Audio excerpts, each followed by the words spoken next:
So we just got through the Shema. I'm glad you all brought your Sidurim so you can be taking notes, so you can be praying with more consciousness and joy and vitality. It's amazing to see you prepared and very excited. And we go straight from the Shema. We finish the Shema and we repeat the Chazan, the Shliach Tzibor says, Hashem Elokeichem Emet. It's true, man. This is true. This is the truth. How many people can say, I'm living in line with the truth? And be honest and real. Like, many people think they're living in line with the truth. Many people actually have no idea what they're living for.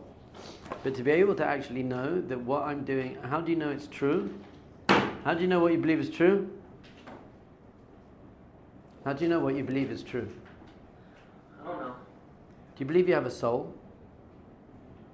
How do you know that's true? Because many people believe you don't have a soul.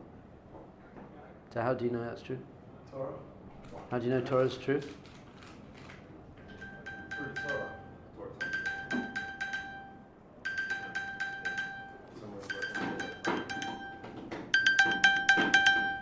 Hashem? Is that you? Hashem, I'm teaching in class now. Is this your phone? That is my phone. Thank you so much for leaving it there. I appreciate it. Thank you for understanding while I interrupted your class. Such a pleasure. You didn't. Come and sit down now that you're here. Yeah, actually, that was the one that I did this morning. Yeah. There you go. That was your alarm to come into the classroom, wasn't it? Oh, it drew me right in here. Yeah, brilliant. Thank you. Amazing. So we repeat the three words, Hashem Elokeichem Emet, to make up 248 words. That is Gematria, Abraham, and the 248 parts of the body, and the 248 positive mitzvahs. Great. And then we say these 15 power words. Follow along in your Siddur. V'yatziv, v'nachon, v'kayam, v'yashav, v'ne'eman, v'ahuv, v'chaviv. V'nechmad, v'na'im, v'nora, v'adeh, u'tukan, u'kubal, v'tov, v'yafah. Hadavar hazeh.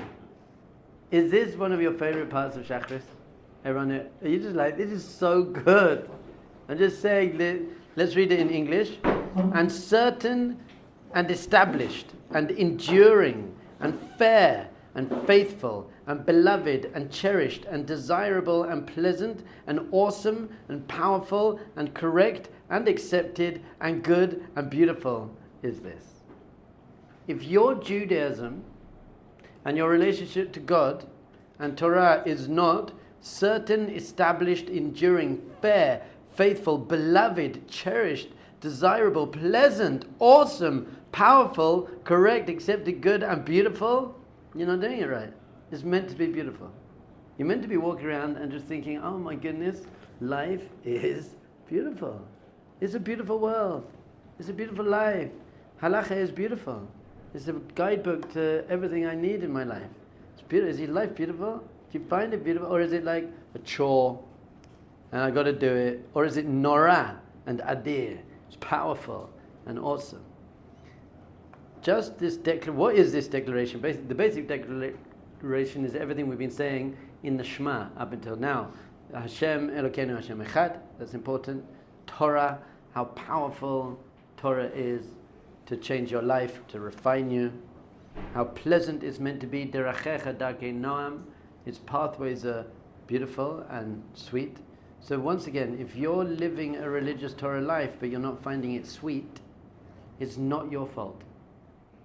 And it's not the Torah's fault. There's just something, there's some disconnect. It means you don't understand it enough. It means you have a cognitive bias, you had a difficulty in childhood, you're upset about something, there's something you read in the Torah that on a surface level doesn't seem great, so you're struggling with that. You have your physical cravings, whatever it is, there's something that's blocking you, but naturally speaking, if you were connected to your neshama, your soul, and less so your ego and your body, you'd find it pleasant, desire. I want it. Nechmad. It's nechmad. Chamud. It's so sweet. I want to put on tefillin. Who here wants to put on tefillin? No one, because you've just been spending the last 3 hours wearing a tefillin. But you want to put it, you're waiting for tomorrow. How was unbelievable, no? Tefillin this morning were awesome. Loved it? I was just looking for the phone this morning. That's my main objective. And you found it. And you learned some Torah whilst you were doing it. Unbelievable. Hashem drew you in. Baruch Hashem, glad you found your phone.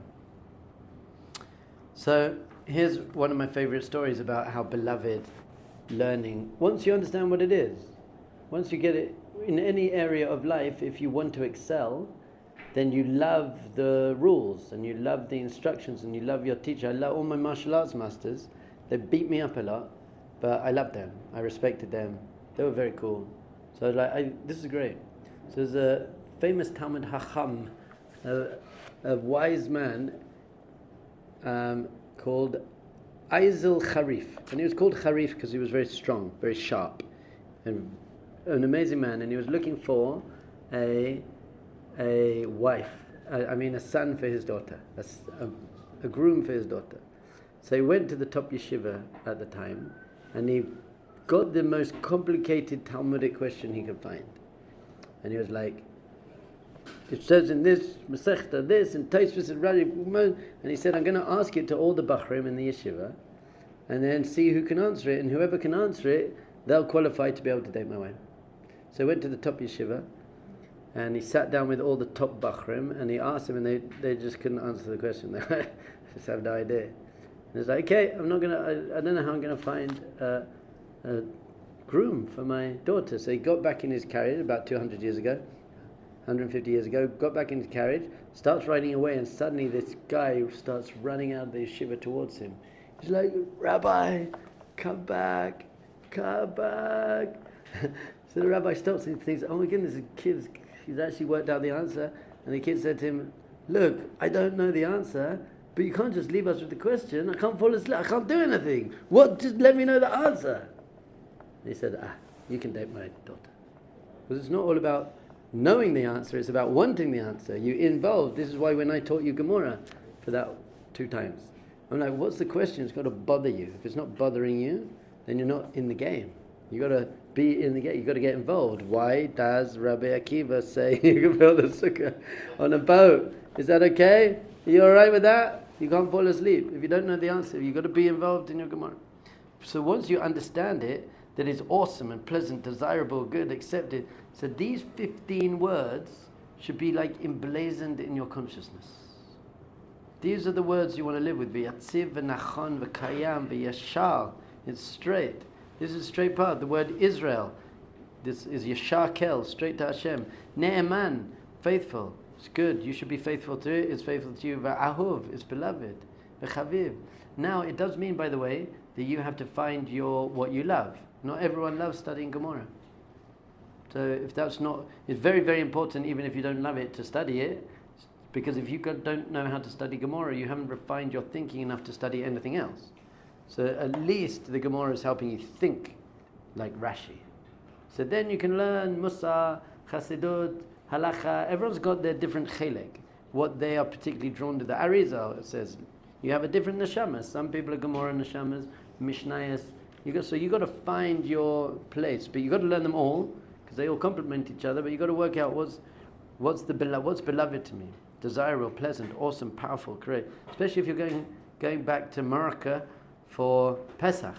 You're not going to be sitting, well, maybe you are, but you're not going to necessarily be sitting learning all day. So if you only have an hour to learn stuff that's going to keep you alive, keep you connected, keep you joyful. That's the purpose of the whole Torah. Emet Elokei Olam Malkeinu Tzor Yaakov Mageni Sheinu L'Dor V'Ador Hu Kayam. L'Dor V'Ador, follow along in your siddurim, unbelievable. So in every generation he endures. Ushmo Kayam, endurance. Throughout, Lenetzach, all the time. You know how many times it says the word Kayam here? 1, 2, 3, 4. We've got 4 Kayams. And whenever you see the number 4, you've got to think of Hashem's 4-letter name. Yud and Hey and Vav and Hey. Kayam is enduring. Now I lived in Asia for 6 years being a Buddhist monk. One of the major teachings is anicca. Anicca means impermanence. Nothing is permanent. Your body, the world, your consciousness, there's nothing permanent. Therefore, don't get attached to anything, because if you get attached to impermanent things, you'll go through pain. But Judaism says that's not true. Kayam. This is so deeply enduring. God, obviously, no beginning, no end. Your soul, your neshama, no beginning, no end. The Torah, I gave my Sarishon to a Levi. I'm not going to tell the story again. But I gave a piece of lemon to a Levi. My ancestors were doing that in Jerusalem 2,000 years ago. Do you understand? On Sunday, you're going to be davening, Rosh Chodesh davening. You're going to be saying the same words, in the same language, in the same place, doing the same rituals as your ancestors were 2,000 years ago. That's not normal. That's unbelievable. We're in our land, using our language, same rituals, same minhagim, same customs, tzitzit, Shabbos. Shabbos has been for always, ever. That's an amazing thing. You know, unbelievable story. New York Times, candlelighting time story. No? You know? Baruch Hashem, you don't know it. Joseph Wasser was a big Jewish philanthropist. So it was around the 1970s, 1980s, he paid the New York Times, he sponsored an advert in the New York Times, front page of the New York Times, every week, Jewish women, girls and women light candles at 4:39. It was basically the candle lighting time. Every single week, it went on the front page of the New York Times. And then he couldn't do it anymore, and another person, a Goodnick, he started taking up. In about 1992, they just couldn't keep sponsoring it, so they took it off the front page of the New York Times. The year 2000, the New York Times Centennial Edition printed 3 front pages. The front page of the New York Times from 1900, the front page of the New York Times that day, 1st of January 2000, and then the front page of the New York Times in the year 2100, projected. And they were like, robots are going to doing this, like whatever. And on the front page, they had the candle lighting times. Jewish women and girls light candles at this time. So they asked the editor, who was some like Irish Catholic guy. He said, why did you put it on? No one's paying you to do it anymore. And he said, you cannot predict the future.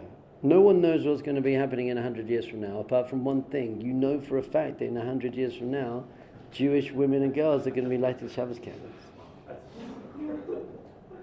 Amazing. Go and find all the pictures you can see of that front page. So we're here. We're in the game. We're not up and down, and we're completely like Kayam means alive. David Melech Yisrael Chai v'Kayam. You're completely alive. Very, very, very, very important. Is your Judaism alive? Does it have vitality?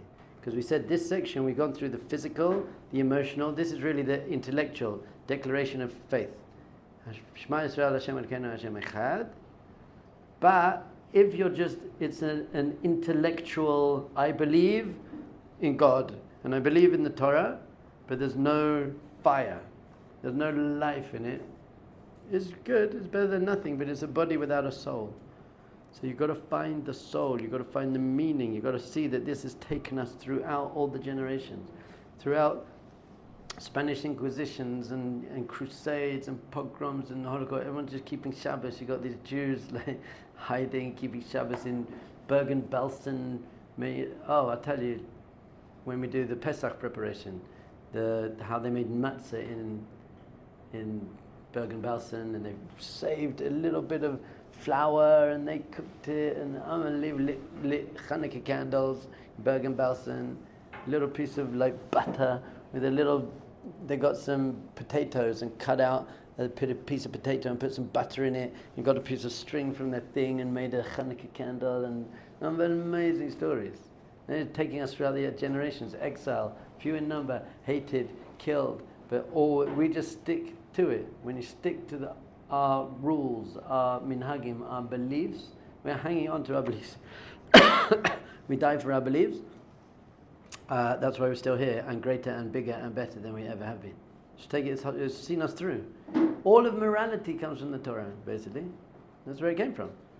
Back in the day, when the Torah was given, there was gladiators and child infanticide and no charity, no education for people like, it was a sick, barbaric world.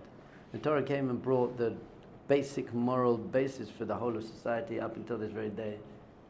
We brought the idea of one God to the world, everything. And we're still here, look at us. You're sitting in a yeshiva opposite the kotel, learning the same words that our ancestors said. Shema Yisrael Hashem Elokeinu Hashem Echad. Abraham said it. Yitzhak, Yaakov. Everyone said these words. You're saying the same words. Also, by the way, when you're learning Gemara, whatever Gemara you're learning right now, do you know who else learned that same Gemara? Everyone. The Rambam, the Baal Shem Tov, the Vilna Gaon, Chavetz Chaim, Moshe Feinstein, the Arizal, everyone. They learned that same Gemara, and that question that you are asking on your Gemara, someone asked that question, it's like, I don't get it. And Rashi, everyone. You're in this powerful tradition, but it has to be alive. If it's not alive, then it's cute, but it's not good enough. Oh, we got the word kayam again. Lasting. Emet ve'emunah chok v'lo yavor. This is truth, and I am faithful to it. I will die. You got a choice. Don't keep Shabbos for the rest of your life. Don't keep Shabbos, and then I'll keep you alive, or I'll keep Shabbos, I'll kill you. That's pasha, isn't it? Isn't that obvious? Obvious. What's the point of being alive if you're not keeping Shabbos? If you're not doing, there's no point to be alive. So that you can keep Shabbos in the future.